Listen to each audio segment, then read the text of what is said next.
खबर मैनपुरी से है, जहां मैनपुरी सपा कार्यालय पहुंची डिंपल यादव ने पत्रकारों से रूबरू हुई। पार्टी पदाधिकारियों कार्यकर्ताओं से मुलाकात की, चुनावी तैयारी की समीक्षा की। शहर में कई कार्यक्रमों में भाग लिया, कहीं आशीर्वाद दिया, कहीं शोक व्यक्त किया। डिंपल यादव ने भाजपा पर निशाना साधते हुए बताया कि किसान, मजदूर, छात्र, नौजवान विरोधी भाजपा महंगाई, बेरोजगारी की बात नहीं करती, नफरत फैलाकर जीतना चाहती है। किसान ही भाजपा की सरकार बदल डालेंगे। किसानों पर वाटर कैनन का प्रयोग किया जा रहा है और लाठीचार्ज भी किया जा रहा है। नौजवानों को रोजगार नहीं मिल रहा है, आम आदमी परेशान हो रहा है और मजदूर दर दर की ठोकरें खा रहा है। अपने संसदीय क्षेत्र पहुंची डिंपल यादव ने कहा कि समाजवादी पार्टी कहां से अपने प्रत्याशी चुनाव मैदान में उतारेगी, यह तय कर लिया गया है। उत्तर प्रदेश में समाजवादी पार्टी बेहतरीन प्रदर्शन करेगी और भाजपा को हराने का काम करेगी। उन्होंने एक सवाल के जवाब में कहा कि भाजपा को 10 वर्ष में कितने युवाओं को रोजगार दिया, किसानों का न्याय क्यों नहीं मिल रहा, इस पर भी चर्चा करनी चाहिए। भाजपा अपनी विफलताओं को छुपाने के लिए धार्मिक मुद्दों को उठाकर लोगों को बांटने का काम करती है। आज समाजवादी पार्टी से इस्तीफा देकर मीटिंग कर रहे हैं, एमएलसी पद से भी इस्तीफा दे दिया है। पीडीए के लगातार विकेट गिर रहे हैं, कैसे देख रही हैं और क्या कहना चाहती हैं? मैं समझती हूँ कि चुनाव के दौरान स्वामी प्रसाद मौर्य जी पार्टी में आए थे और वो चुनाव नहीं जीत पाए थे। इसके बावजूद भी समाजवादी पार्टी ने उन्हें एमएलसी बना के विधानसभा में भेजने का काम किया है और हम स्वामी प्रसाद मौर्य जी का पूरा सम्मान करते हैं, हमेशा करते आए हैं। और जो अब आप बोलेंगे, नेक्स्ट सवाल करिए। अब पल्लवी पटेल जी ने भी पार्टी में रहते हुए और बगावत के सुर सामने ला दिया कि राज्यसभा कैंडिडेट को वोट ही करने वाले, कहती है कि पीडीए के नाम पर छलावा कर रही है समाज। पल्लवी पटेल जी मेरी बहन जैसी हैं और बहुत सम्मान है मेरे हृदय में उनके लिए।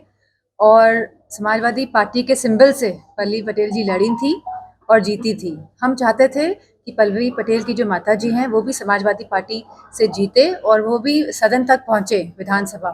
लेकिन वो अपनी पार्टी के सिंबल से लड़ी और पल्लवी पटेल जी समाजवादी पार्टी के सिंबल से लड़ी और वो सदन तक पहुँची। हमें खुशी है और आगे भी इस तरह की कोई बात होगी तो हम पूरा समर्थन करेंगे पल्लवी पटेल। तमाम नेताओं ने कहा कि पीडीए का मतलब जो है पिछड़ा, दलित और अल्पसंख्यक है, तो क्या दलित और अल्पसंख्यक महिला नहीं हो सकती थी इन 3 कैंडिडेट्स में राज्यसभा के? मैं समझती हूँ बहुत छोटी लिस्ट थी, 3 लिस्ट की।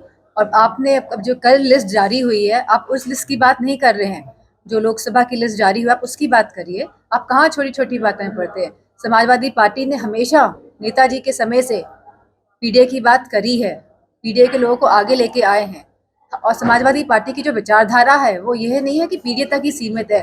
हम अगड़ों को भी साथ लेके चले हैं, गरीबों को भी, और जो भी शोषित वर्ग है उन सबको लेके आगे चलते आए हैं, पीछे भी और चलते रहेंगे। कांग्रेस से गठबंधन होने की लगातार वरिष्ठ नेता बात कर रहे हैं और अगर गठबंधन होता है तो आप सबको क्या न्याय यात्रा में शामिल होने वाले राष्ट्रीय? मैं तो मैनपुरी में हूँ क्योंकि ये क्षेत्र मेरा है और मुझे नहीं पता कि क्या डिसीजन हो रहा है लखनऊ में। आपके चुनाव की तैयारी कैसी चल रही है? 24 में आप भी कैंडिडेट हैं यहाँ से, आप क्या इस बार कर्तव्य? मैनपुरी के समस्त लोग जो हैं उन्होंने भरपूर प्यार दिया है, सम्मान दिया है और मैं समझती हूँ जिस तरह पिछली बार लोकसभा सीट मैनपुरी ने समाजवादी की तो विचारधारा का समर्थन किया था, आने वाले समय में आप देखेंगे कि पिछले वोटों से भी बढ़ चढ़ के इस बार हम जीतेंगे। समाजवादी पार्टी की दूसरी लिस्ट जारी होगी प्रत्याशी की, अभी चर्चा का इस बार में भी नाम नहीं है। वो समाजवादी पार्टी का मामला है, तो जल्दी आपको पता चल जाएगा कौन कहाँ से लड़ रहा है। किसान आंदोलन में राकेश टिकैत भी कूद गए हैं, बता रहे हैं कि पहले से भी बड़ा आंदोलन होगा।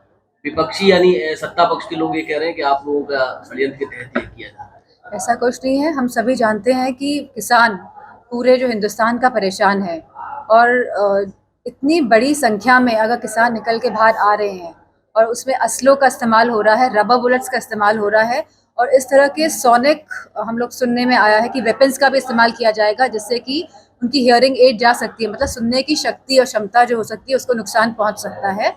मीडिया वालों को मैं देखा है कि वो बुलेट प्रूफ जैकेट्स, टोपी लगा के, हेलमेट्स लगा के वहाँ पहुंचे, लेकिन हमारा जो किसान है जो सरहदों में बैठा हुआ है दिल्ली के, वो बिना किसी इस तरह के यंत्र पहने बैठा हुआ लगातार घायल हो रहा है। तो मेरा मानना है कि सरकार को उनकी बात सुननी चाहिए।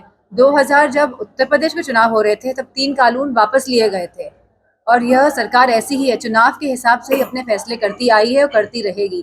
पुलिस भर्ती भी जो निकाली है आज, तो आप जानते हैं उसमें भी कितनी धांधली हुई है, पेपर पहले से लीक हो गया है। तो सरकार इस तरह जब जब जब इलेक्शंस आएंगे इस तरह के मुद्दे लेकर आएगी क्या सरकार। संदर्भ भी कह रही है कुछ अभ्यर्थी आपके सीधे पास भाजपा आए। जीत रही है? आप किससे दिखती है? हाँ, भारतीय जनता पार्टी कह रही है कि लोकसभा सीटें भारतीय जनता पार्टी को ये बात भी कहनी चाहिए कि हमने कितने युवाओं को रोजगार दिया है। हम अग्निवीर की क्या व्यवस्था लेके आए हैं युवाओं के लिए, हम किसानों के लिए क्या कर रहे हैं, हम खाद इतनी महंगी क्यों कर रहे हैं, हम खाद में चोरी क्यों कर रहे हैं, हम मवेशियों जो आवारा पशु हैं उनका समाधान क्यों नहीं ढूंढ पा रहे। तो मैं समझती हूँ बीजेपी के लोगों को ये बात भी कहनी चाहिए, इस बात को नहीं कहना चाहिए कि हम 80 में से 80 आए। पुलिस अभ्यर्थी पुलिस वाले बच्चे पहुंचे अभ्यर्थी आपको ज्ञापन दिया जी हाँ, व्हाट्सएप में और टेलीग्राम में। कहाँ तक आवाज ले जाने वाली? नहीं, अब ये तो उत्तर प्रदेश की सरकार डिसाइड करेगी कि इसमें उसको एक कमेटी बना के इसकी जांच करानी चाहिए, क्योंकि ये अन्याय होगा हमारे युवाओं के साथ अगर पेपर लीक हुआ है उसके बावजूद भी इस तरह की भर्ती आगे बढ़ती है। बसपा सुप्रीमो मायावती ने अकेले यूपी में चुनाव लड़ने का ऐलान किया है। कितना बड़ा नुकसान कर सकती है समाजवादी पार्टी को, क्योंकि आप पीडीए के तहत चुनाव में जा रहे हैं, उसमें दलित भी है और दलित मैं की बसपा के बारे में मैं नहीं बोल सकती। मैडम, सपा और कांग्रेस की टूट को लेकर क्या कहेंगे, क्योंकि अभी तक कोई सेटिंग नहीं बन पाई है। समाजवादी पार्टी के जितने भी हम लोग को चुनाव लड़ाने हैं, हम लोग ऑलरेडी इस पे डिसीजन ले चुके हैं कि कौन कौन कहाँ से चुनाव लड़ने जा रहा है। तो मैं समझती हूँ मजबूती के साथ समाजवादी पार्टी भाजपा का सामना करने जा रही है। क्या समाजवादी पार्टी की बसपा से, जैसा कि आपने बताया, बसपा कहने को तैयार नहीं है, क्या गठबंधन की बात आगे जारी है? समाजवादी पार्टी बीएसपी को फिर से गठबंधन में लाना चाह रही है, इंडी गठबंधन? मैं इस बारे में कुछ नहीं जानती। पार्टी का गठबंधन हो गया है, गठन